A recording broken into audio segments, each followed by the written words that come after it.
सचिन भी जुड़े हमारे साथ पैनल में। Sachin, good morning. सचिन, ऐसे क्यों लग रहा है बहुत टाइम बाद आपसे बात हो रही है? पहले तो आई थिंक नए साल में तो पहली बार बात हो रही है आपसे। Happy new year. बताइए आपकी ट्रेडिंग पे किस समय की? Good morning, Anuj ji. Good morning, Ashish ji, and good morning to all the panelists. And Happy New Year to everyone.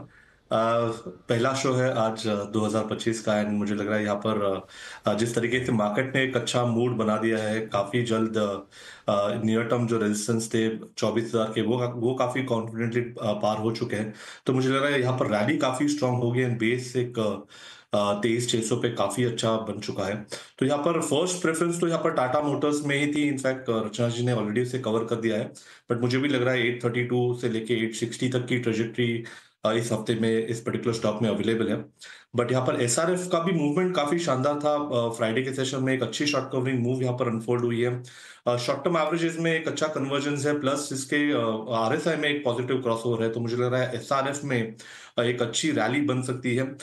2290 तक यहाँ पर खरीदारी करने की सलाह होगी। 2255 का आपको स्टॉप लॉस लगाना है। इंट्राडे के लिहाज से मुझे लग रहा है 2360 तक की एक रैली बन सकती है जैसे ही 2300 लेवल निकल जाता है। बट पोजिशनली मुझे लग रहा है 2470 तक ट्रेजेक्ट्री यहाँ पर भी अवेलेबल है। तो काफी बड़े टर्निंग पॉइंट पे है। तो यहाँ पर खरीदारी करने की सलाह होगी एसआरएफ के फ्यूचर्स में भी। एसआरएफ खरीदना, टाटा मोटर्स पसंद आ रहा था, रचना जी ने ऑलरेडी मेंशन कर रखा। सचिन, क्या साइकिल लेकर निकल गए थे कहीं? नहीं आशीष जी, साइकिल पे नहीं, पहाड़ों में थोड़े से पहाड़ों में। वीरू जी के अपडेट्स देख देख के पहाड़ों में इस बार थोड़ा दिख रहा हॉलिडे है स्पेंड की ठंड है। की टैनिंग दिखती है, अलग से चमकती है चेहरे पे। मैं आऊं एफएनओ पल्स पे, उससे पहले जैसे अभी सचिन गए पहाड़ पे तो लाल होके आए, वीकेंड में तो आप भी पहाड़ पे गए थे, आपकी त्वचा पे असर क्यों नहीं पड़ता?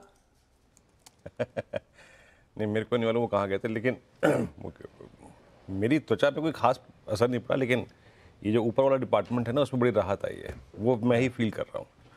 वो जो खुराक मिलती है ना जाकर, वाकई बाकी सचिन कुछ और लेते होंगे, मेरे को नहीं मालूम वो क्या है। हो सकता है बॉनफायर के बहुत पास बैठे हो सचिन ना, आप भी कुछ भी सोचते रहते हो। सचिन, आपने क्या पिक किया क्विक सिंगल्स में? अनुज जी, बजाज ऑटो में मुझे लग रहा है एक अच्छा कंसोलिडेशन हुआ था फ्राइडे के सेशन में, उससे मुझे लग रहा है एक ब्रेकआउट होना चाहिए। एक पॉजिटिव क्रॉसओवर है इसके 5 and 20 एक्सपोनेंशियल मूविंग एवरेज में, एंड काफी दिनों के बाद ये सस्टेन हो रहा है अपने 20 डे एक्सपोनेंशियल मूविंग एवरेज के ऊपर। तो मुझे लग रहा है ये रैली एक्सटेंड हो सकती है 9350 तक। सो काफी बड़ा डिक्लाइन के बाद एक अच्छा कंसोलिडेशन ब्रेकआउट है, तो यहाँ पर मोमेंटम चेस करने की सलाह होगी। स्टॉप लॉस आपको यहाँ से लगभग अराउंड 9055 पे लगाना है, एंड फ्रेश खरीदारी करनी है इस काउंटर में।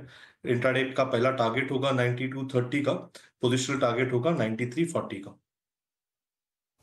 Okay, Bajaj auto clearly 0.12% OI shed, यानी खुलने के बाद ही इसमें शॉर्ट कवरिंग स्टार्ट हुई है। निफ्टी संभलने की कोशिश करता हुआ 24,064, और आज का लो बट क्लियरली डिफाइंड रहा। डायरेक्टर साहब, अगर आप तोल मोल के दिखा सकते हैं प्लीज़।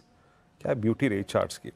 8 अक्टूबर का लो 100 डेमा, उसके बाद 18 नवंबर का लो 100 डेमा, और आज का लो भी 100 डे एक्सपोनेंशियल मूविंग एवरेज। और स्क्रीन पे क्या कर रहा है? ठीक है, आज बजाज ऑटो को पिक किया सचिन जी ने। हीरो मोटोकॉर्प, ये देखिए ये स्क्रीन पे 4290। रचना जी, आपकी व्यू क्या होगा हीरो मोटोकॉर्प पे? क्या कुछ वैसा ही फीलिंग आप? अच्छा, रचना जी है नहीं, माफ कीजिएगा। सचिन जी, आप ही दीजिए सेकंड थॉट। यहाँ पे आपने बजाज ऑटो को जिस कसौटी पे पिक किया, क्या उस कसौटी पे हीरो मोटोकॉर्प फिट होता है क्या? वीरेंद्र जी, काफी सिमिलर सेटअप है, बट यहाँ पर भी दोनों स्टॉक्स अपने 5 and 20 एक्सपोनेंशियल मूविंग एवरेज के नीचे काफी महीनों तक ट्रेंड हो रहे थे। पहली बार बजाज ऑटो ने अच्छा एक ब्रेकआउट दिया, एंड हीरो मोटोकॉर्प भी पिछले कुछ दिनों से कॉन्फिडेंटली अपने 5 डे एक्सपोनेंशियल मूविंग एवरेज के ऊपर एक क्लोजिंग मेंटेन करने की कोशिश कर रहा है। तो यहाँ पर भी मुझे लग रहा है 4250 का एक अच्छा बेस नजर आ रहा है। अगर ये बेस मेंटेन होता है तो एक अच्छी मूव या अच्छी रैली बन सकती है 4500 तक की। तो यहाँ पर भी खरीदारी करने की सलाह होगी। स्टॉप लॉस आपको 4255 पे लगाना चाहिए ऑन क्लोजिंग बेसिस।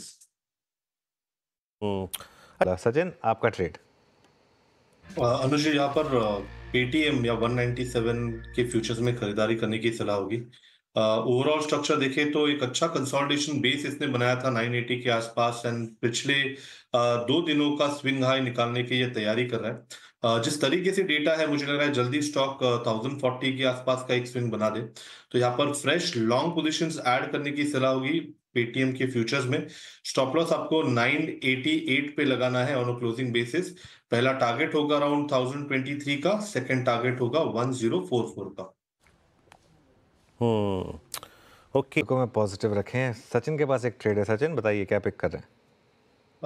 अनुज जी, यहाँ पर दालमिया भारत में एक अच्छी मोमेंटम मिल रहा है। जिस तरीके से यहाँ पर भी अपने शॉर्ट टर्म कंसोलिडेशन का ब्रेकआउट है, मुझे लग रहा है ये रैली अपने 200 डे एक्सपोनेंशियल मूविंग एवरेज तक एक्सटेंड होनी चाहिए, जो प्लेस्ड है लगभग 1880 के आसपास। सो इंट्राडे का टारगेट होगा अराउंड 1880 का, पोजिशनल टारगेट होगा अराउंड 1925 का।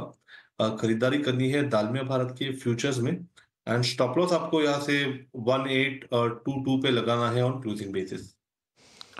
ओके, चलिए अब दाल में भारत ये हो गई इस समय एक ट्रेड। एक बार ट्रेंड और देखते हैं, ट्रेंड पे भी थोड़ा सेलिंग प्रेशर है। सचिन एक बार ट्रेंड पर एक व्यू हो जाए, कोई कॉल इस स्टॉक पर? अनुज जी, आई थिंक एक बड़ी कंसोलिडेशन बैंड नजर आ रही है 7600 से लेके 7000 तक की। मुझे लग रहा है इसी पर्टिकुलर बैंड में थोड़ा सा ऑस्किलेट होना चाहिए। अगर हम इसके इंडिकेटर्स को भी देखें तो काफी न्यूट्रल जोन में है। तो फिलहाल यहाँ पर कोई ट्रेड बैठ नहीं रहा है, तो यहाँ पर अवॉइड करने की सलाह होगी।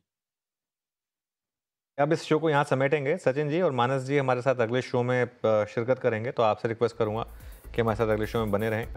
Sachin good morning. सचिन आपकी पिक्स क्या रहेंगी? Good morning Anuj ji, and good morning to all the panelist. मुझे लग रहा है यहाँ पर ट्रैक्शन काफी अच्छा है एफएमसीजी काउंटर्स में, एंड वहां पर मुझे लग रहा है कैश सेगमेंट से गोदरेज एग्रोवेट का स्ट्रक्चर काफी इंटरेस्टिंग हो चुका है।